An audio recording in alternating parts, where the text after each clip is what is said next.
démocratique du Congo, c'est une journée dédiée aux pêcheurs. Vous savez que les pêcheurs sont en train de faire un travail formidable dans ce pays parce que tout le monde mange du poisson. Et à cette occasion, j'ai eu 3 messages aux pêcheurs. Le premier, c'est leur adresser les vœux de bonnes fêtes, donc du 24 juin, qui est, comme je le disais tantôt, une fête dédiée aux poissons. Deuxièmement, je leur ai demandé de faire une introspection. Et cette introspection devait se faire sous forme d'évaluation. D'où nous sommes venus, où est-ce que nous sommes, le parcours a-t-il été comment on s'est comporté pour que l'avenir soit quand même glorieux. Ça, c'est le deuxième message. Le troisième message que je leur ai donné, ce sont des conseils par rapport à la législation sur la pêche. Vous savez, aujourd'hui, les gens se plaignent qu'il n'y a pas assez de poissons.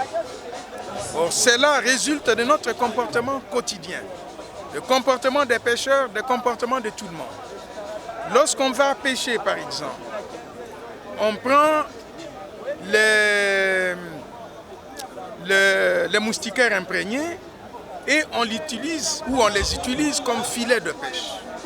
Cela fait que, à la longue, parce qu'on ramasse même le petit poisson, ça pose des problèmes et en ce moment-là, les poissons ne se reproduisent pas. Parce que quand les poissons se reproduisent, on prend ces alevins et ainsi de suite.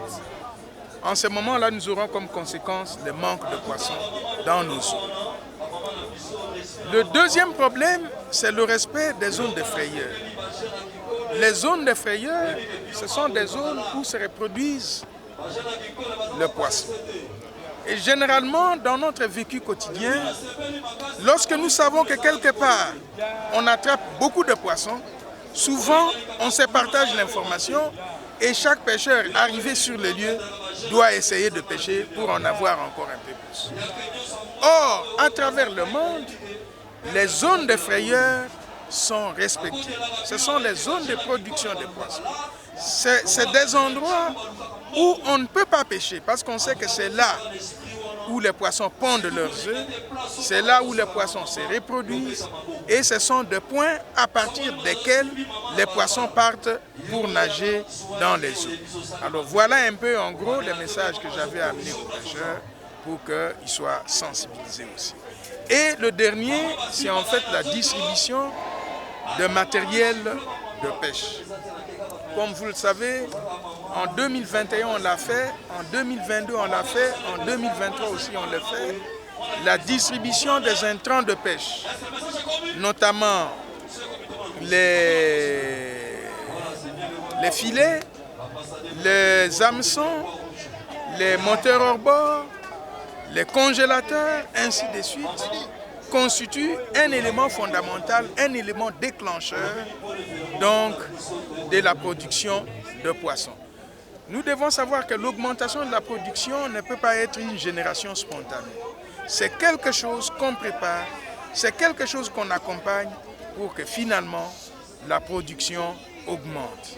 Et c'est la raison pour laquelle on est là, parce que nous avons pour objectif d'accompagner les acteurs du monde de la pêche à pouvoir augmenter la production halieutique.